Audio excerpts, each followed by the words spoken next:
समादरणीय धार्मिक सज्जन वृंद, परमेश्वर कैसा है। वेद के अंदर एक पद आता है, चित्र भानु। यहाँ परमेश्वर को चित्र भानु बताया गया है, अर्थात परमेश्वर के पास जो प्रकाश है, ज्ञान विज्ञान है, वो चित्रम है, अद्भुत है। परमेश्वर जैसा ज्ञान विज्ञान ना किसी के पास हुआ और ना कभी होगा। परमेश्वर चित्र भानु हमेशा रहेगा, अद्भुत अभी रहेगा। फिर परमेश्वर के विषय में और भी बताया गया है कि सैकड़ों सूर्य, सैकड़ों दिवलोक और सैकड़ों हजारों पृथ्वियाँ भी परमेश्वर की विभुता अर्थात परमेश्वर की व्यापकता का मुकाबला नहीं कर सकते।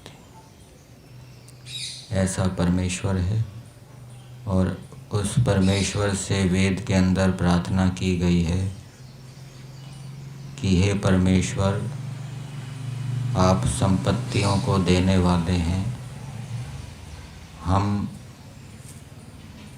आपकी दी हुई संपत्तियों को ऐसे मनुष्यों को ना दें जो कि पाप को बढ़ाने वाले हैं।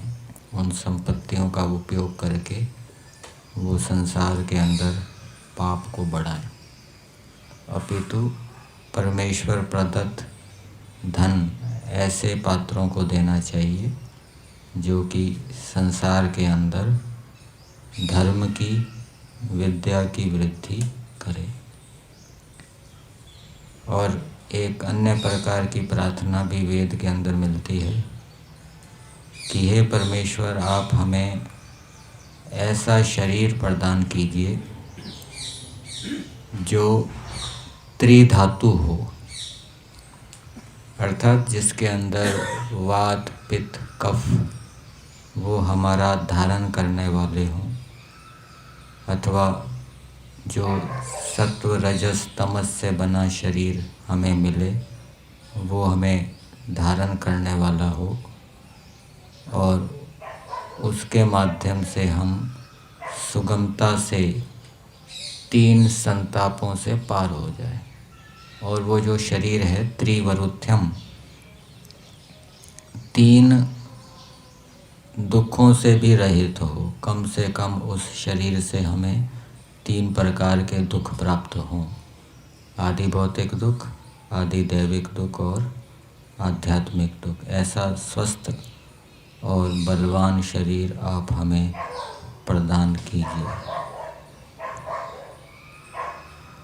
और ये भी प्रार्थना वेद के अंदर मिलती है, क्लेशों को दूर करने के लिए। क्लेशों को वेद के अंदर विथुराह बताया गया है, वो व्यथा को देने वाले होते हैं, काम, क्रोध, लोभ, मोह आदि क्लेश। और उनको पिबदनाह कहा गया है, वो मनुष्यों की शक्तियों को पी जाते हैं, खा जाते हैं। ऐसे जो क्लेश हैं, अमित्र हैं हमारे, ईश्वर से प्रार्थना की गई है कि हे परमेश्वर, आप ऐसी कृपा कीजिए जिससे कि हम इन शत्रुओं को सुगमता से पराजित कर सकें। ऐसा ज्ञान विज्ञान आप हमें प्रदान कीजिए। तो ये प्रार्थनाएं की गई है कि ईश्वर हमें ज्ञान विज्ञान दे जिससे कि हम शत्रुओं का सुगमता से पराभव कर सकें। ऐसे व्यक्ति को हम दान दें जो संसार के अंदर धर्म विद्या को बढ़ाने वाला हो। ऐसे व्यक्ति को दान ना दें जो संसार के अंदर पाप को बढ़ाने वाला हो। और ऐसा शरीर हमें प्रदान करें जिससे कि हम सुगमता से बंधन से छूट जाएं। तो ये प्रार्थनाएं तभी पूरी होगी